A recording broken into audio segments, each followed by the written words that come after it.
Greetings. I am your host, Glen Alex, and this is The Glen Alex Show, the 2023 Positive Change Podcast Award winner.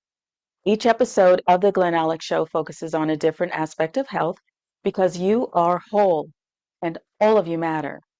And I am on a mission to help you be joyful, connected, confident, and complete. The life experience I call wealth, WELLTH, which is health plus other riches. Keep in mind that those who are wealthy, i.e., those living in total health or in pursuit of living in total health, do not intentionally harm self or others. It is those who are imbalanced physically, mentally, emotionally, and spiritually who are causing all the problems in our tumultuous world.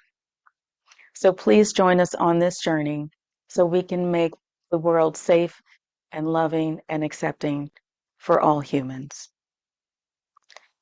Please visit glenalex.com to subscribe to my newsletter, to my YouTube channel, and to stay connected with your wealth. And stay tuned for this very impactful episode on mental martial arts.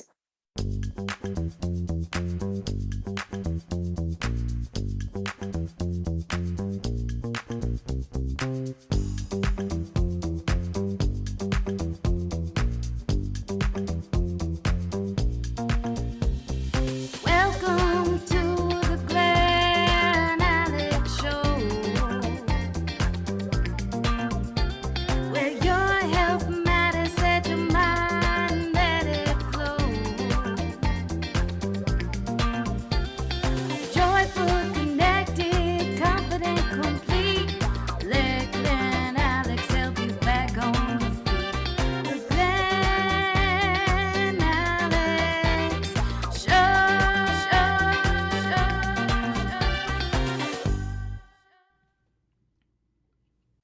Please help me welcome my guests, Digital Dojo, Colleen Robinson and Dana Pemberton. Colleen is a practitioner of traditional Chinese medicine. Her work with the interconnectedness of body, mind, and spirit with energy medicine and the creation of your integral medicine has given her insight into how much capacity people have, how complex they are, and how much goodness they have. Dana holds a black belt in Japanese martial arts and is a sixth degree sensei. He's also a problem solver and pattern finder. Dana has worked with athletes and executives to bring out the best in themselves and deal with change management, communication issues, and personal development.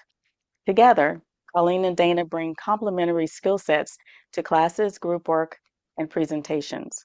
Their years of working side by side allow them to focus on the things that are important to them with clients: safety, communication, ease, and progress.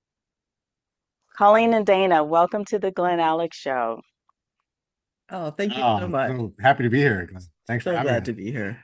I'm very glad to have you. I am excited about what we're about to get into because when I read your profile on Podmatch, it was I was excited as a clinical social worker Mm. because it just brought to mind uh, mental martial arts.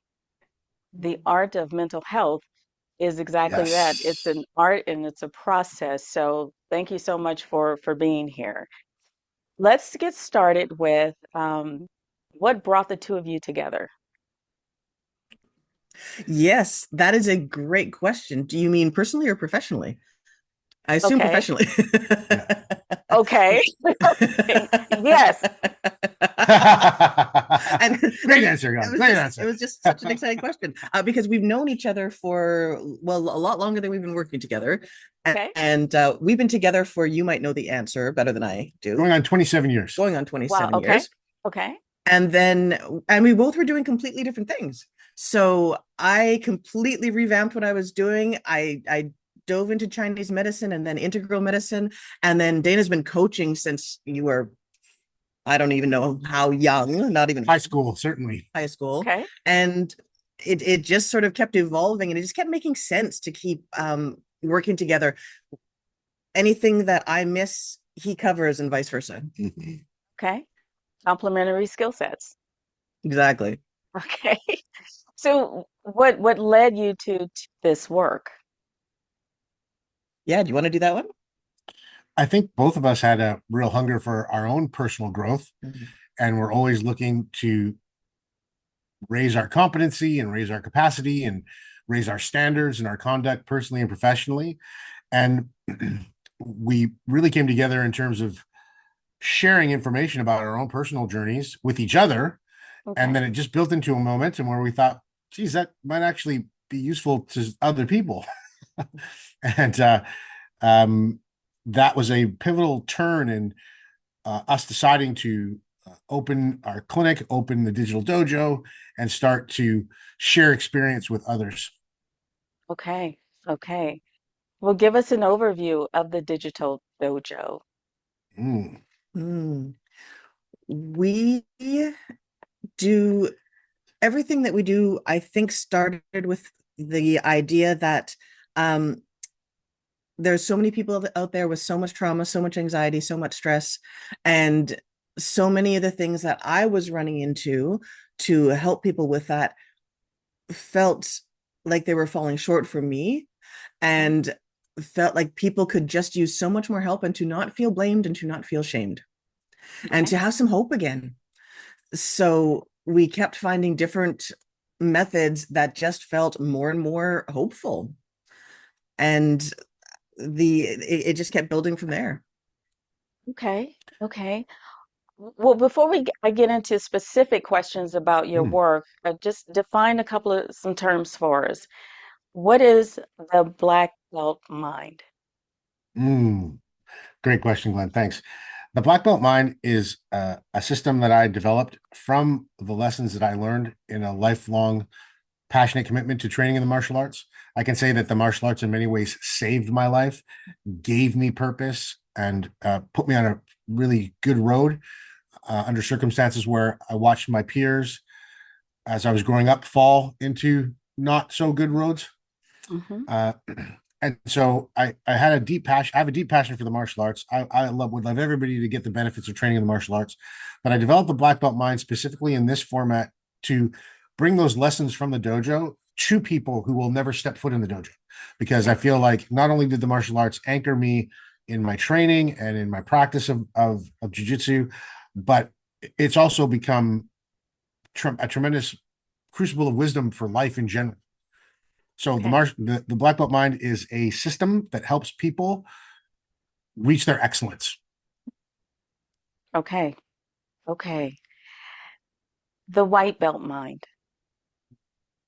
What is that? Yeah, so that's beautiful. I love the question because I can talk about this forever, and I promise I won't. He's not I joking. can stop.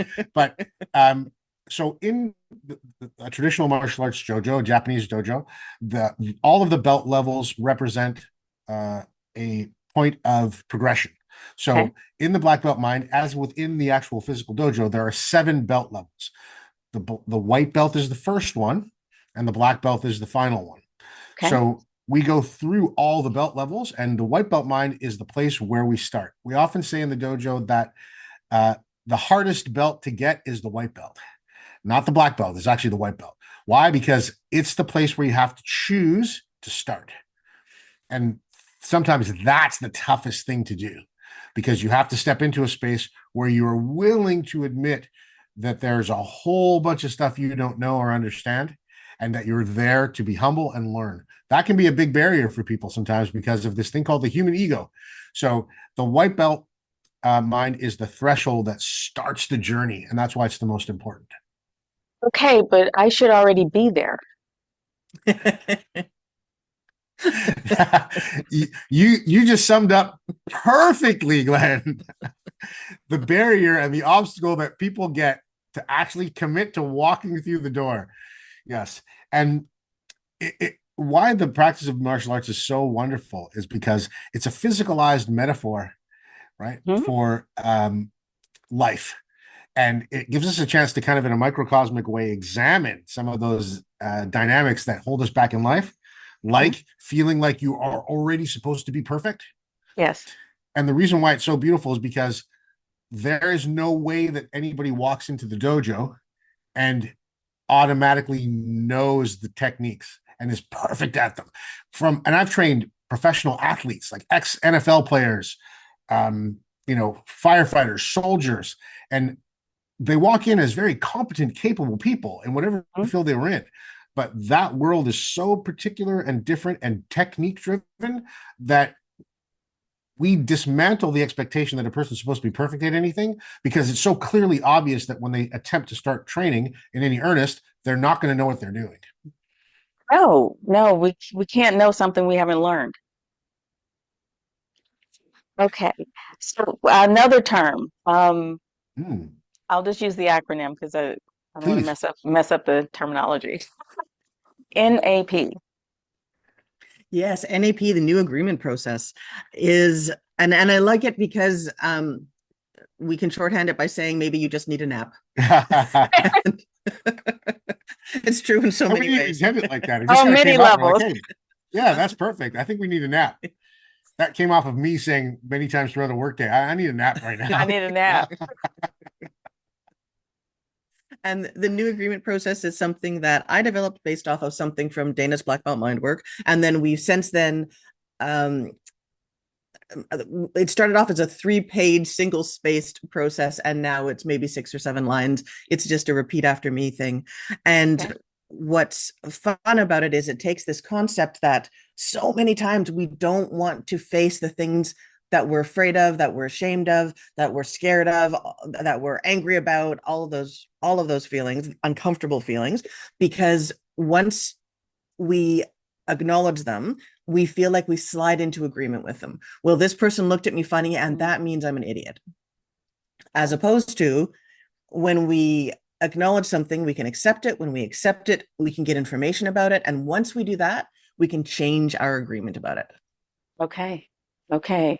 Now, if it's repeating statements, are those personalized statements? Are they general for your whole client population? Are they more like affirmations? That's an awesome question. It is an awesome question. I love affirmations. For a lot of people, myself included, affirmations don't work because whenever I say an affirmation, like I'm the most fabulous person in the world, my brain goes, except remember when you did this? That little voice. So Yeah. one of the things that's fun about NAP, we work in groups and we'll find things that apply for, we've done groups on money, we've done groups on body image, we've done groups on, you name it, we've done a group on it.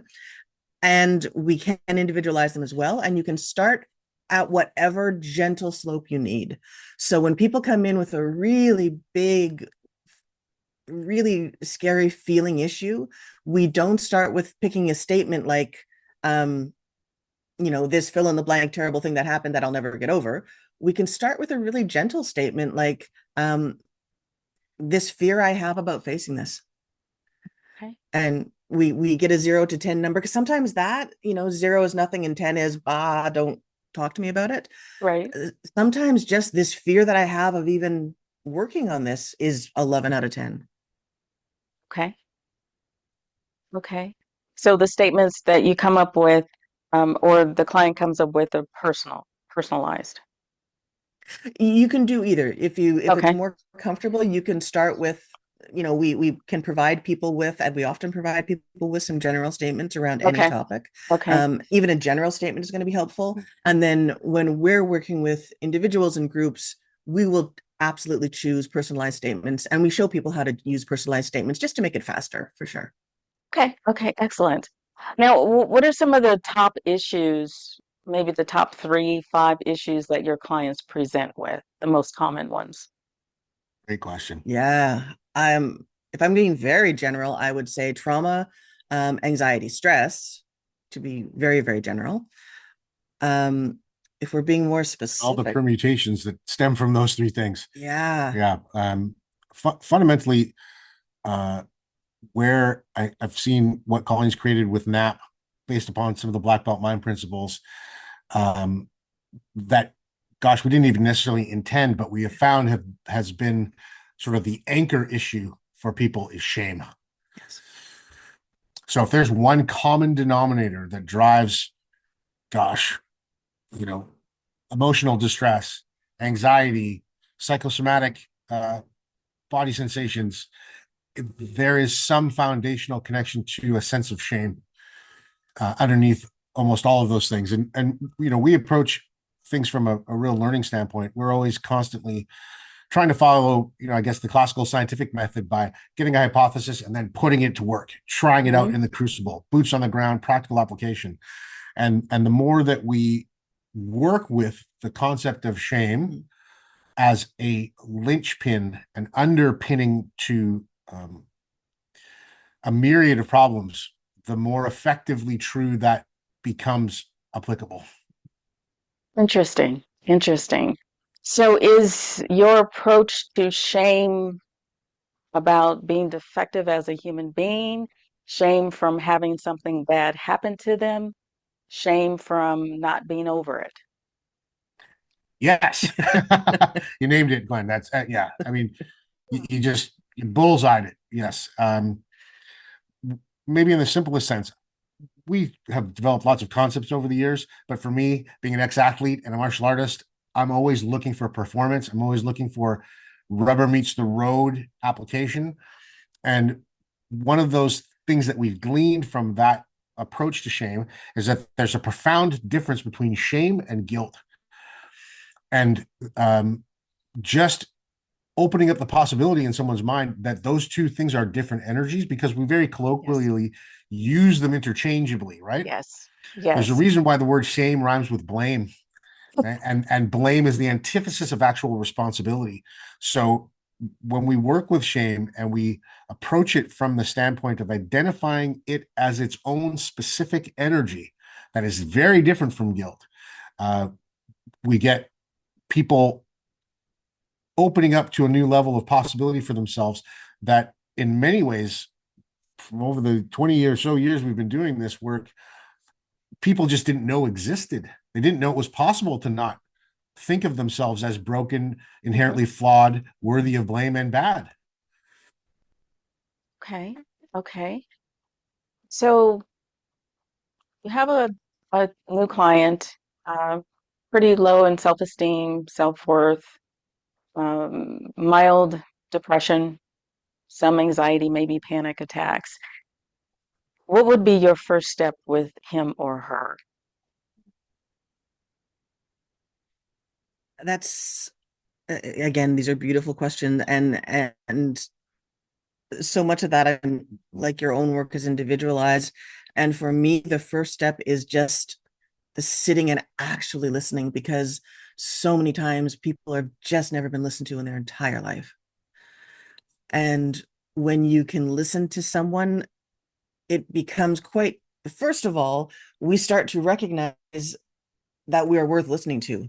And when we realize that we're worth listening to, we realize that we have worth.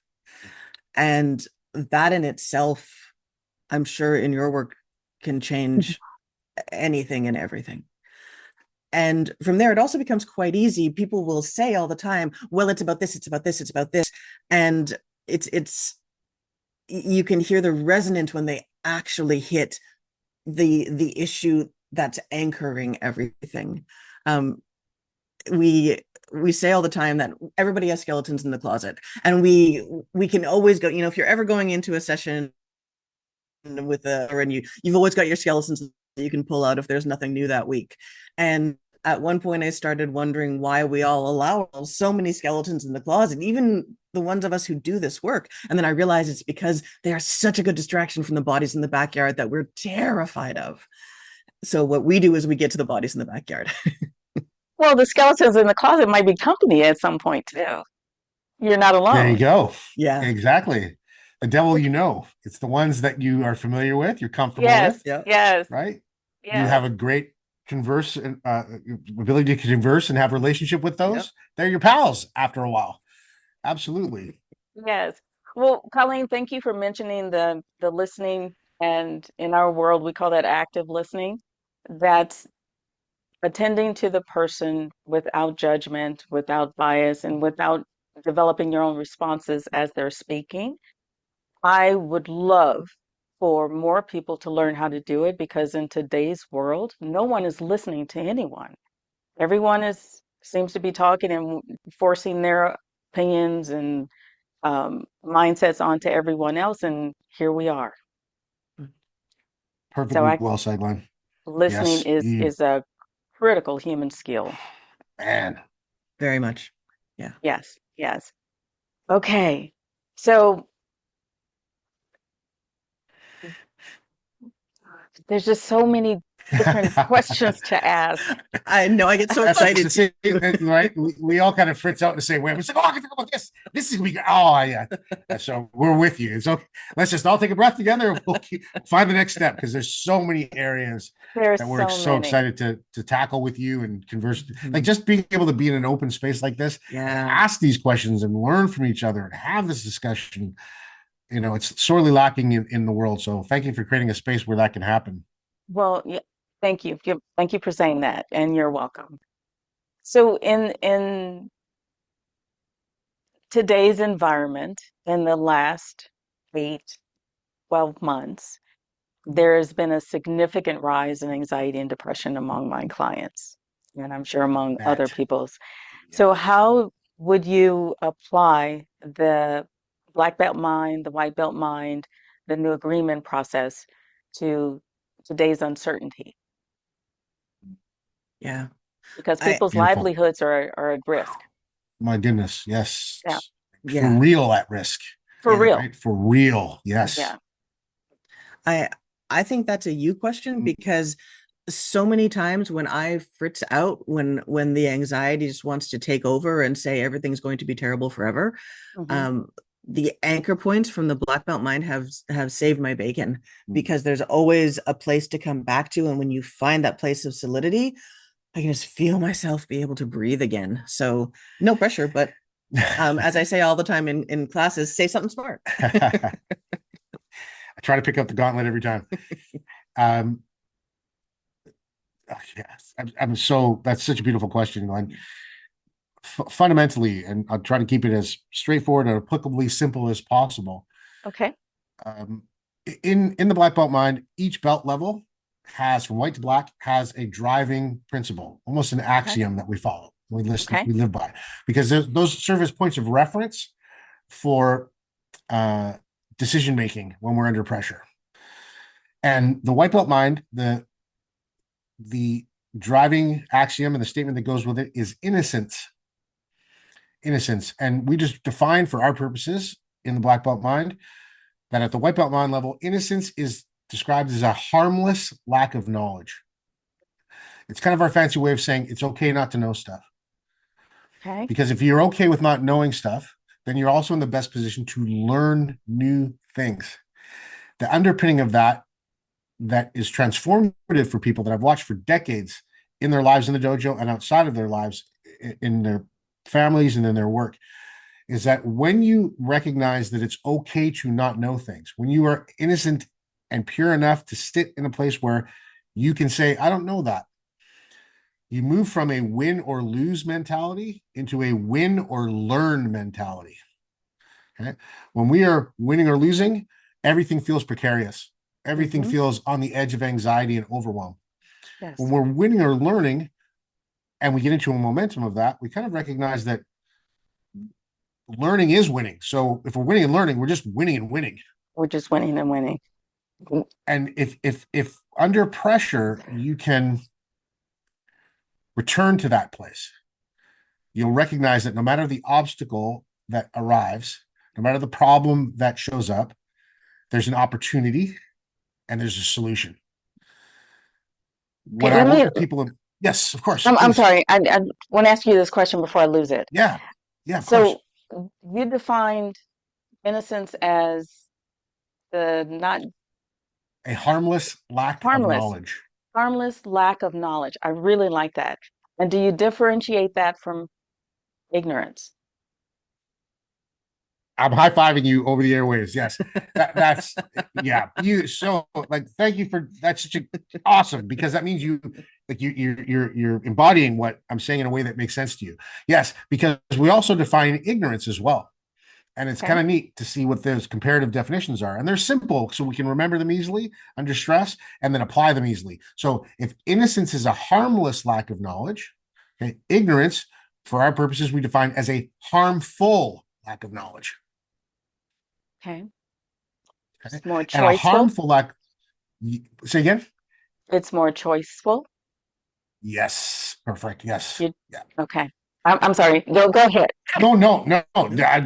You just summed it up exactly. That's the whole point of knowing that we have those two reference points as Okay. contrast, because innocence inspires learning. Ignorance stops learning. Okay. Innocence is expansive. Ignorance is constricting. Okay. And so when we know the difference between those two energies, those two feelings, we could call them carrots or broccoli. We could call them chalk and cheese. It doesn't matter. I'm not hung up on the language, but I offer that language with clarity in a codified way so that people have something clear to either accept or reject. If they have a better term for it or they have a way in that's more aligned with who they are, fabulous.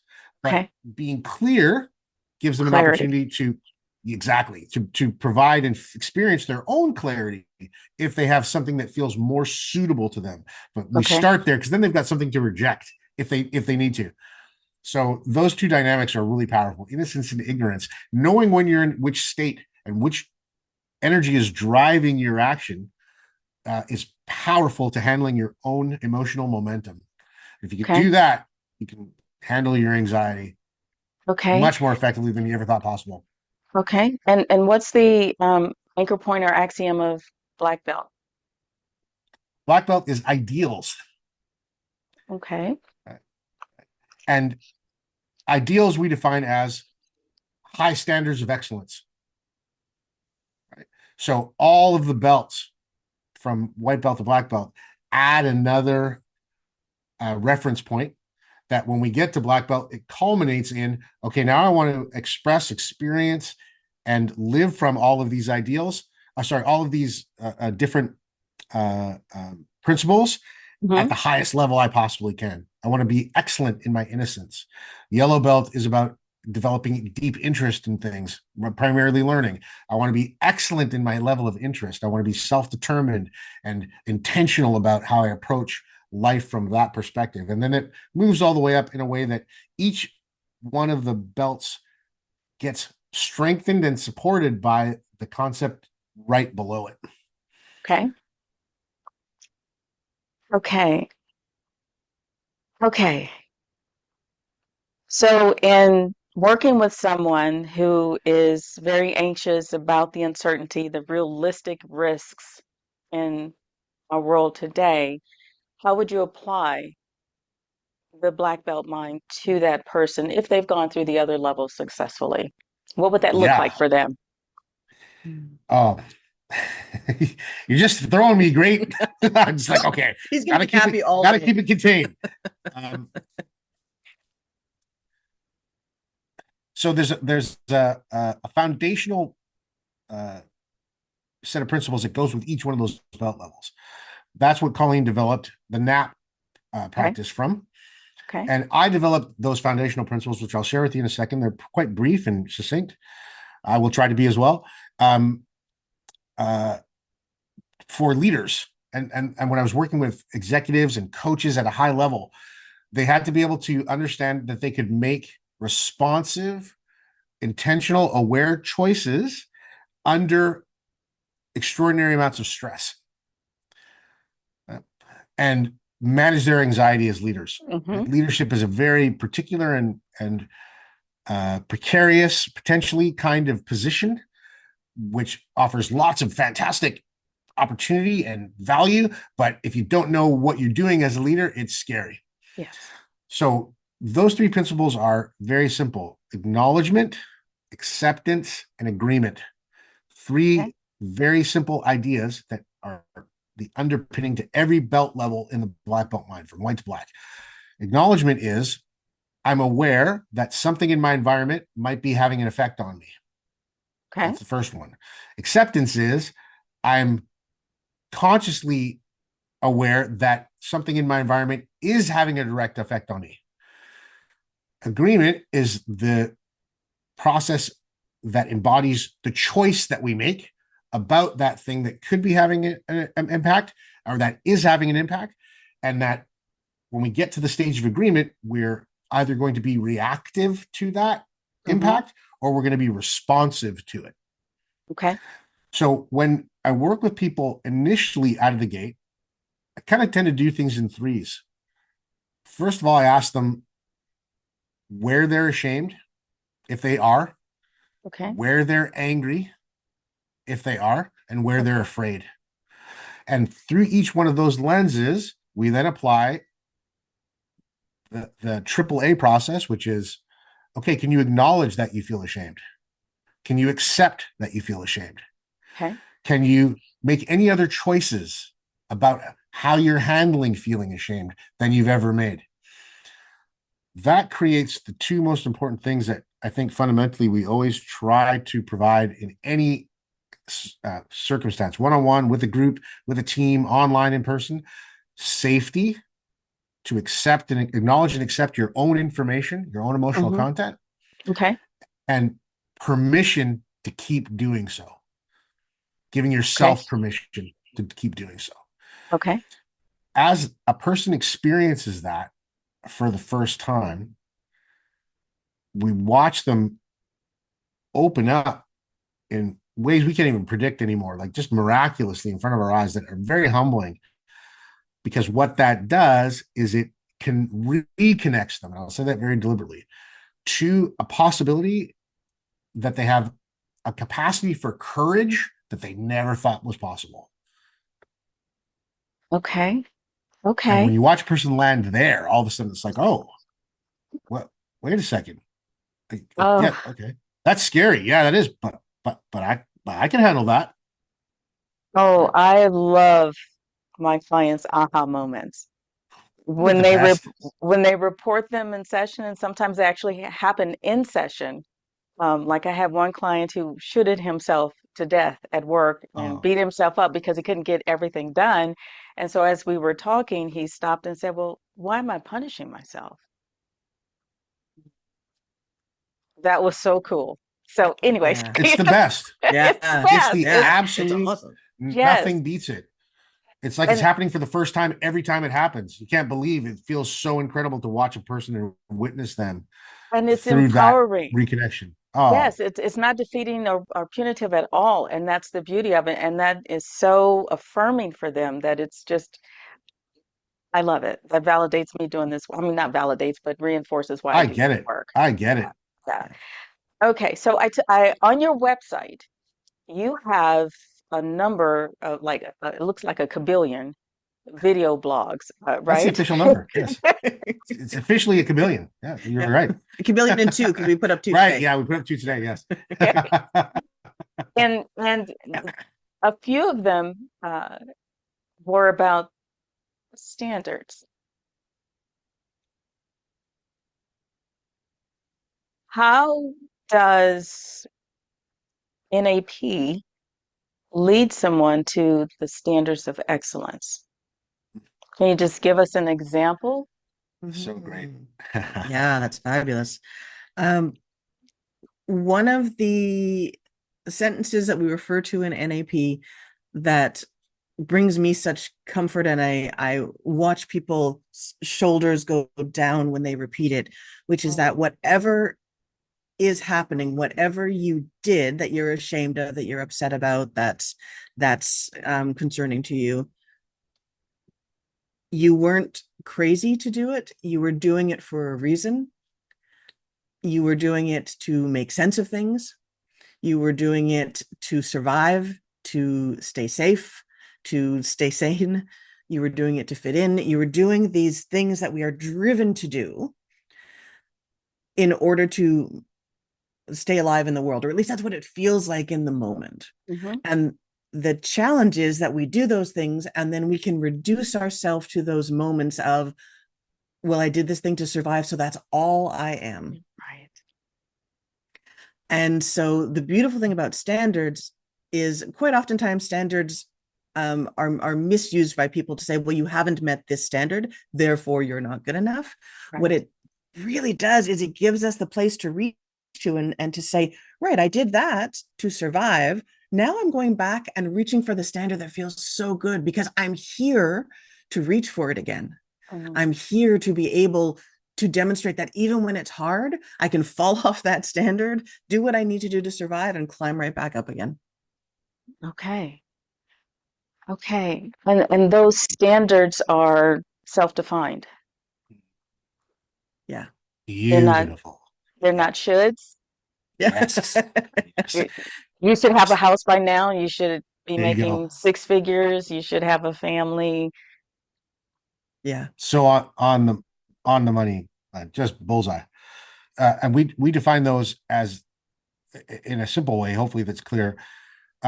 There's a big difference between enforced standards and Mm. inspired standards. Big difference. Huge. I love the language. I love the language. I knew it would make sense to you right away. Okay. Well, can you, Colleen, you're an NLP, I do some NLP. Yeah. some NLP. Can you just explain the importance of language? Because a lot of people just are okay with calling themselves stupid or I'm Mhm. weak or just using words that minimize their Mhm. own humanity or that of someone else. Mhm. Mhm. Please speak to that. Yeah. So many times, um, we are both nerds about words and language, and we have actually stopped. Um, Not that we ever fight, but if we were to ever fight, we have stopped fights in the middle of, because one of us will say to the other, I don't think that word means the way what you think it means. And they'll go, no, just a second, I have to look it up. And we'll look up the etymology of it. And then half the time we go, okay, what were we fighting? I don't know. Yes. Okay, anyway. It's a great pattern interrupter. It really is. And all the time, because genuinely, one of the things that I so appreciate about Dana is he can take these big concepts and simplify them down to these beautiful um, tenets that we can follow really easily. Like, we choose our own rules and we can follow them really easily. Okay. And then I use the really simple things. I love stories. I love words. And so part of my thing is, feelings are amazing. You always want to listen to them. They always have information for you. They are not facts. So when we take those words like, oh, I'm just so stupid that I did this again. When you hear a word like that happening again and again, or when it has that velocity to it, you can see the person get impacted by it. Hmm. I it allows us a chance to go, great, let's not take that word the way you think it means. How is that word used at you? What does that mean to you? Hmm. And what does it really mean in this circumstance? And um, we were working with somebody just the other day, and they kept saying, oh, and I'm so stupid for this, I'm so stupid for that, I'm so stupid. We asked a couple of questions, and it turns out they were so stupid for following what was true to them rather than doing what they were told. Mm. Okay. And so by the end of that, I said, I sincerely hope to be that stupid my entire life then. That took such courage, that took such strength of character, that took such a knowing of who you are and what matters to you. Hmm. And if you still want to call it stupid, you can, but let's at least agree what that word really means in that context, which is, why are you listening to me? You're supposed to listen to me instead of yourself. Right. Okay. Okay. Thank you for that. Thank you. Now, can you give us a couple of quick tips for anxiety, fearfulness? Yeah. um you've got some good ones. I know Mm. mine. I do fall back to, feelings are great information, they are not facts. And Okay. so before I did this work, I lived in a state of anxiety all the time. And now when I feel it, my first thought is, oh, I did not miss this. Um, this is not fun.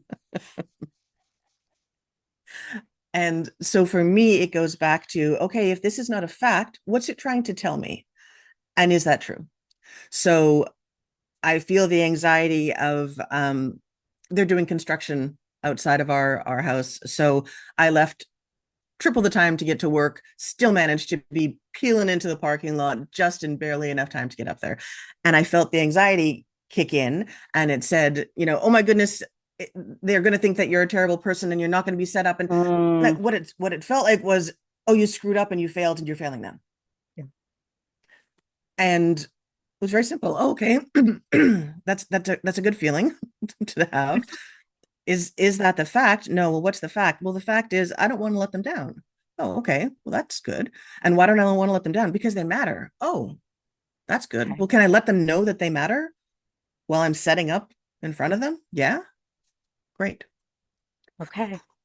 Yeah. Wow. Acknowledgement, acceptance, agreement, problem solving, decision making all Yeah. wrapped in one. Yeah. Very nice. Yeah. Very nice. Do you have a tip, Dana? Oh gosh, I'm full of them, hopefully, and I hope that they're useful. So again, I always try to put things in as concise, bite-sized chunks, because under pressure, things need to be simple. If Yes. things are too complex, when we're stressed, we forget them. We say in the dojo all the time that under real world pressure of physical attack, you resort to your most recent level of training, and uh, um, refined movements under stress and refined thinking under stress are very difficult. So part of the way that I would describe and I use and suggest to people what Colleen just talked about is through a really simple 3-word phrase: doubt your doubt. So I'm like, when you're under pressure, when you're under stress, when things are feeling anxious, you're feeling overwhelmed, and you're feeling that you're doubting your capacity, you're doubting your confidence, you're doubting your proficiency, you're already in the energy of doubt. That emotion's already present. That feeling's already there. Hmm. Don't deny it, acknowledge it, accept it, make a new agreement with it. How do we do that? By doubting the doubt. So that just means, wow, gosh, I'm in this position where I'm feeling really, really shrinking and scared and not sure that I'm going to be able to meet the standard or the task that I'm being asked to accomplish. But is that true? Yeah. Yeah, I don't know. Maybe that's okay. So is there no way through this? Well, I mean, I feel that way, but is that really true? Doubt your doubt. Okay. Why that's such a useful thing is because it gives you something to do in the face of anxiety. That conscious, aware decision to take an action falls in line with the other part of that phrasing, which is action is the elixir to anxiety, Mm. right? So even when you cannot physically take an action, tell people all the time, you're at that presentation, you're sitting at one end of the table as you're getting prepared, you're seeing people walk in, you're getting scared and anxious, get up and walk to the other side of the room. That action is enough to interrupt the momentum of that building pattern of anxiety and give you Yep. a fresh, clean state, an innocent start to realize that it's okay for you to take a breath, not know something, and still be valuable. If people can do those two things in the moment, doubt their doubt, remember that action is an elixir to anxiety, all of a Hmm. sudden they're going to land in a completely transformed set of possibilities around what anxiety is and how to actually handle it as opposed to just deny it or cope with it. Right. Right. Okay. Okay. I love those tips. Thank you. Thank you. Now, give us a quick overview of the programs you Mm-hmm. offer. Mhm. We get so excited about this work. We want everybody to have a way into it. Okay. So the reason that we have a cajillion videos on there is And two. because and two is because sometimes that's people are like, I can handle this for 3 minutes and then I'm going to go away and think about it for 3 weeks. Okay. So we've got videos. We're always posting new videos on our YouTube page as well, so that people have the information. We've got the White Belt Mind is actually up there right now for free for a little bit longer, Mm-hmm. because we Okay. want people to have a way into this way of thinking. We've got a mindset reset, a 3-day, really again, like 5-minute video. Here's a thing to practice for the next day. Come back tomorrow and we'll give you the next piece. Okay. Because we want people to have really simple bite-sized ways they have to move forward. Hmm. And then we do have things on there as well where you can do a longer course. We've got we call them a pod. So we work with a group of people on a specific idea. We've got one up Okay. there right now that people can look at for, it's called Why Wait? It's looking at body image issues that are really keeping weight anchored for Mm, people and lack of safety, things like that. okay. We've got another one coming called Money Matters. And in September, we're doing a live pod on happiness, Okay. which is very Okay. exciting. Yeah. Okay. Excellent. Now, where can people access and more information about you and your programs? Yeah, we did not say these things out loud when we picked the name. It's thedigitaldojo.net, which is so Okay. hard to say when you say it quickly, just like your integral medicine. It's Makes them memorable. it does. So thedigitaldojo.net, not .com. Well, I mean, it's a memorable title, the Digital Dojo. I mean, I Thank can't say you. it too fast, though. Right? It's actually kind of pleasant to say. Oh, Yeah, that's thank you. great. The Thank you, Glenn. That's Digital awesome. Dojo. It's kind of cool. It's got some little rhythm to Got it. some So, alliteration. Yeah, some good rhythm. Makes you curious. absolutely. Makes you curious, and it Absolutely. makes you Yeah, it remember. does. It really Mm. does. It really does. So, I would like each of you to give your own nugget. What is the one takeaway you want the audience to have today? Hmm. Um, I think aligned with my feelings have information, but they're not facts.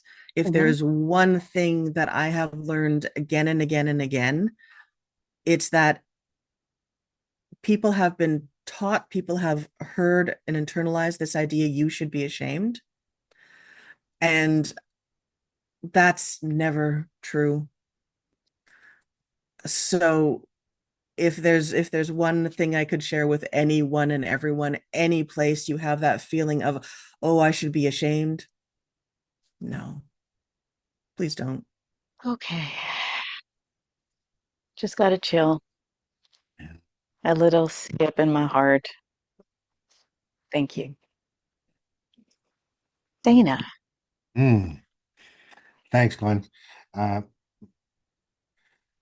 my walkaway that if I could only send one message to people, um, that I would want to be my legacy would be that your self worth is the most valuable commodity you will ever have. Mhm. Pay attention to it and take care of it.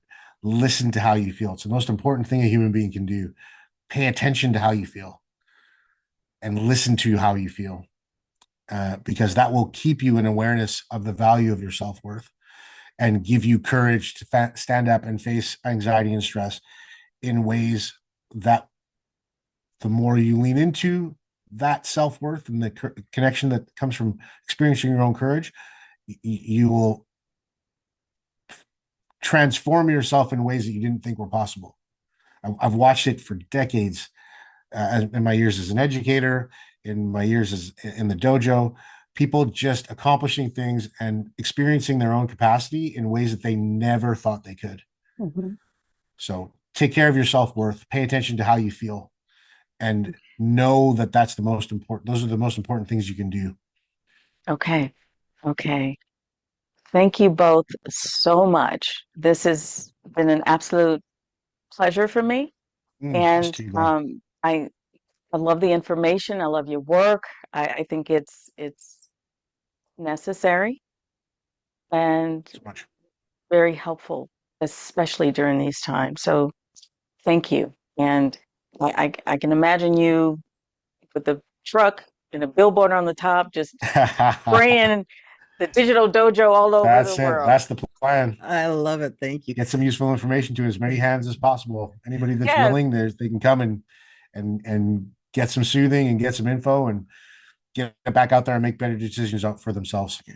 And And thank reach you for those. doing this work. Oh, Yes. thank you for saying that. You're welcome. Okay. Thank you both so much. Wonderful, Glenn. Thank you. It's Thank Okay. you. fantastic to spend time with you today. Thanks Yeah. again. Thank you. Thank you again for tuning into this episode of The Glen Alex Show. We really hope you learned how mental martial arts can transform your world. So please like, subscribe, and share this episode. Refresh your spirit with a nourishing thought.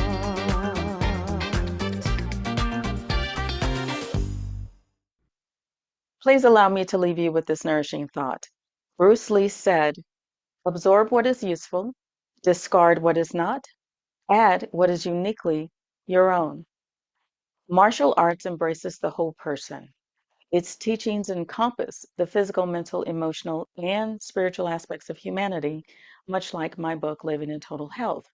And according to Wikipedia, the physical training of martial arts is a path to a correct and full life and is meant to achieve spiritual development. Your physical, mental, emotional, and spiritual health can be elevated with mental martial arts. Incorporating and practicing the non physical principles of martial arts can enhance mindfulness, presence, self esteem, self control, self discipline, stress relief, resilience, focus, decision making, problem solving, and overall well being. Pretty much everything I work on with clients in therapy. Mental martial arts is about the whole person, unifying the body, mind, and spirit through a training and a holistic approach to personal development. You can transform your life with mental martial arts.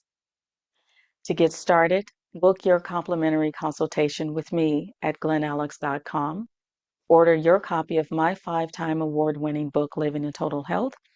Order your copy of the Amazon best-selling anthology, Wellness Through Words, that contains my chapter, Living Well with Boundaries. Then, tune into the next episode of The Glen Alex Show. And until next time, please be well.